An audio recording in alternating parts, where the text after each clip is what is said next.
Hi everyone. So in this session I am going to cover functions and a special type of function that is lambda functions. Okay. And if I don't get sufficient time here in this particular video, the lambda functions would be taken care in the next video altogether. Okay. So let me define what functions are. Functions are nothing but block of code that is executed when it is called in the program. Okay. So what I mean by calling in the program and what is block of code, I'll explain in detail through examples. But then before that, we have to understand why we require functions in our programs. Okay. So here by functions, I mean to say user-defined functions. Please make that correction. This is user-defined function. So maybe someone will come up and ask me, so already we have so many inbuilt functions in Python, then why we require user-defined functions? And to answer this, I'll refer to an application which is really complicated and say it is of 100,000 lines of code and it is ever expanding. We are adding regular new features into the application, and say for today, the number of lines are 100,000, tomorrow it would be 150,000. Also, we notice that there is some repetitive task that is performed on a regular basis. Let's say the repetitive task is three submissions occurring all together. Okay, so say I am doing 2 plus 2, putting it into a variable c. The resultant, that is c, is now been added to 7, and the final value is stored in d. Then we have a final variable says e, and this holds 8 plus the value that this calculation would yield. Okay, so 8 plus d, and e is the value that we want to pass in the program for further different processes. Okay, so now these three calculations are happening on a repetitive basis and very regularly in our program. So instead of putting these three statements every single time, which would unnecessarily increase the lines of code and would make the program look really complicated, what I'm planning to do is that I will put this three submissions in a block and name that block, and that name would be used whenever we require it in the program. Okay, so what I mean to say is, say I want to give a name addition. Okay, and whenever we are defining a function, we should always put parenthesis after the function name followed with a colon. And with our experience till now in Python, we are aware that as soon as we encounter a colon, that means the next few lines could possibly be indented. Okay, so I'm adding some indentation here. Okay, and to give a name to this function, we should always initiate with a def keyword. So the def keyword is nothing but definition. So we are defining this block of code with the name addition underscore. Also, one more keyword is essential, that is return. So whatever the output of this function is, I want to pass it into the application. Okay, so for that very purpose, for that very purpose, we would basically return the value into the code. Okay, return the final value into the code. So that is why we use a return keyword here. We'll see how it happens in the code. So let's say I have a very basic program here. I want the first line to be visible while when I execute this application uh, as this. So let please execute the function addition. Okay, this would be the first line visible on our application. And then, as the command says, I want to execute this addition underscore function. So in order to execute functions, we have to call that function. And how do we call it? We basically write the name of the function followed by parenthesis. Okay. And this would basically throw me the resultant, and I want the resultant to be printed on the screen. So that is why I'm going to put this in a print statement. Okay, perfect. Our small little program is ready. Now I will save this. I have saved this as session9.py. I'll go to the directory where I have saved it. I'll open a CMD window. All these things have been covered in my previous video. So if you have any sort of confusion, please refer those. Now I will execute this application session9.py. Okay. And that's exactly what we expected the application to do. So the first thing that is going to get printed on the screen is the please execute the function addition command. Okay. And then the value of the function. Okay.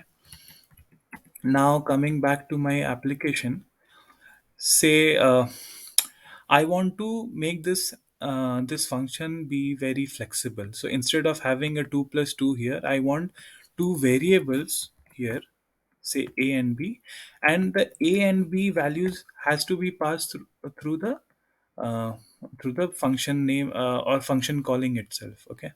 So where I'm calling this function, I can pass the value, say 100 and 110. I save this, I go back here, I try to re-execute the application and see. Now I see a difference, that is 225. Okay. So internally what is happening is now A is as aligned to 100, okay, and B is aligned to 110. Okay. Now say I want B to be aligned to 100 and A to be aligned to 110. In that case, I have to exclusively initialize here. Okay. So B is equal to 100 and A is equal to 110. Okay. And just to validate that, I am going to print it on the screen. STR A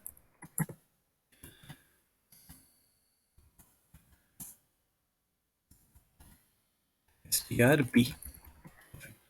Now I save this, go back here on my screen. Okay. By executing it, I see the values of A is now 110 and B is 100. Okay. So I have interchanged the values. What if I don't put the variable names here like this? And now I'm going to save this and then execute the function. What now the values have interchanged, right? So earlier it was 110 A's value. Now A's value is 100. Okay.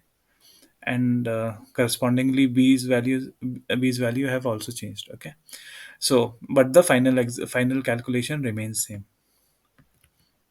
So that is how we can um, handle the values given to the parameter. Now say we have a scenario where we are not aware of the number of values that we have to pass to the addition to get the final result. So what I mean to say is that what if I put one more value here and try to run this program? It will throw me an error saying that the addition function expects only two positional arguments. But in our case, I have given here three arguments. So this is not going to be possible.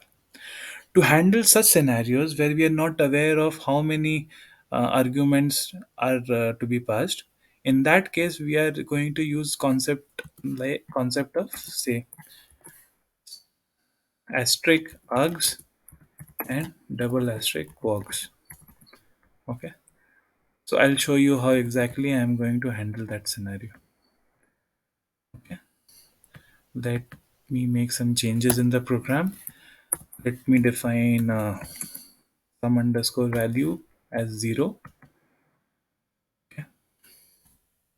And here instead of passing two or three parameters, I am going to pass something like this. So asterisk and the args keyword. So basically this is a variable name. This is not enforced in by Python that we have to use args only, but then this is how the normal norm is. So that is what I am trying to implement. Now what I'll do is I will run a loop against this variable args and will do a summation.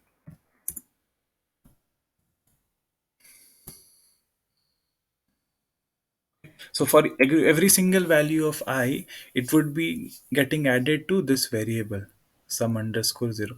So this is essentially nothing but uh, sum is equal to sum underscore plus 1. Okay. Understand this, I have covered this session in as operators in this playlist. Please go and have a look. So what I'm doing here is that I am putting this args as the iterable.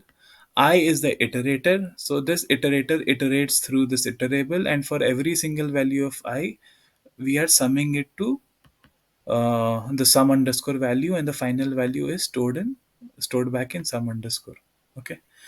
Once this loop gets over, I want the function to return some underscore value to my application. Okay.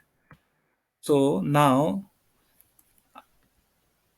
let the number of parameters remain these three values. I save this, I go back here, I try executing this. Now it is not failing at all, right? Now it is giving me some certain value. Uh, okay, I've kept it as one. Should be I. Now if I run this, see, I'm getting the desired value, that is 300 in our case. Okay. I close this. I'll just try to reopen this again. Perfect. Now what if I change the number of parameters? Let me put something like 90 again. Okay. So ideally this was 300 before. Now ideally this should be 390. Okay. I save this. I go back here. I try to execute the application all over again. And here I go. I get the value as expected, 390. So irrespective of the number of parameters that we pass in, the addition underscore function is able to accommodate it without any failure. Okay. So this is how this uh, I mean unknown number of parameters could be handled by the function. Also internally, what is happening is that this particular calling of this function is passing these numbers as tuples into this addition underscore functions definition. Okay. So basically args holds a tuple of these values. So and for every single value it is going through this loop, summing it, and finally throwing us the result of the final value. Okay, that is how internally it is able to calculate it. Now let me say there's a scenario where I have to print the full name of the person. Okay. And by what I mean by full name is only the first name and the last name. So possibly there could be a person who is having say six words of six name of six words, and there could be a person having say only two word name or a single word name. Okay. So in in any case I have to just print the first name and the last name. Okay. So how I'm going to handle this scenario? Okay. In this case what I am going to do is instead of putting only one asterisk I am going to put two asterisks. Okay. So here in this case I was passing a tuple, but here in this case I am going to pass a dictionary. Okay. And the dictionary keys name would be like first name, second name, third name, last name, something of this sort. Okay. And I'll show you exactly how I'm going to handle this scenario. So for me I'm going to print the uh, first name, which is nothing but kwargs f name, and the last name, which is nothing but kwargs name. Okay. To put a demarcation, I am going to put something like this and say this function as the first name, which is having say four words in the name itself. Okay. And for that, in that case, what I'll do is f name, say Aditya. Second name, say S name is say something QURTY. Okay. Third name UIUI. Okay. And L name, that is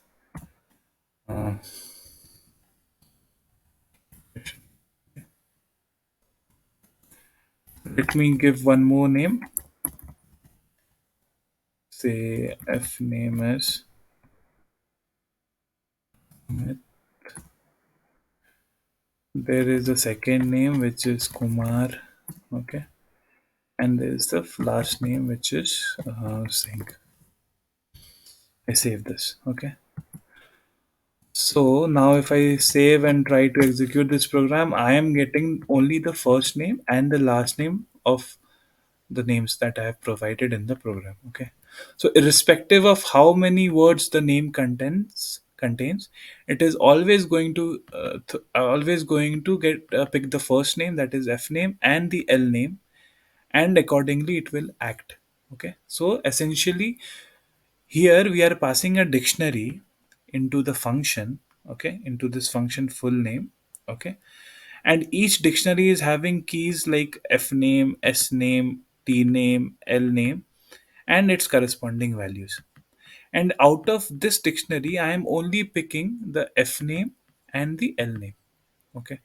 So irrespective of how many words we have in a name, say we could have 100 words in a name, it will just pick the first name and the last name of that whole name and would print the values on our screen. Okay. So this is how unknown parameters is passed into the functions via a dictionary, and in the above case we are passing unknown number of parameters via a tuple in the function. Okay, so this is all about how we handle unknown numbers of parameters. And also there is a scenario wherein we can put in default values for a parameter. Okay, so let's say I have a third function. Let's say country. Okay, I want to print the country name. So whatever I pass in the function, I have passed during the call of this function, I want that to be printed on the screen. Okay, so let's say C is a country name, and the default value is India. I'll, I'll probably comment this out. I'll remove this. Okay, and I want to print C. Very simple program. Please execute the country function. Now, while calling this function, what I am going to do is say country and say USA. Okay, and for the second time, I am not going to pass anything on this as a parameter to this function. Okay, I save this. I go back here on my CMD window. I try executing this program. So for the first scenario, I have clearly defined a parameter value, that is USA. Okay, but for the second scenario, have not defined any values. Okay, so in this case, it will be automatically picking up the default value that I have defined here. Okay, so that is how we can put a default value for a function, for a parameter in a function. Okay, so that is it for the user defined functions part. If you have any doubt, please comment in the comment down below. And the lambda function is something that I'll be covering in the next video. Thank you so much.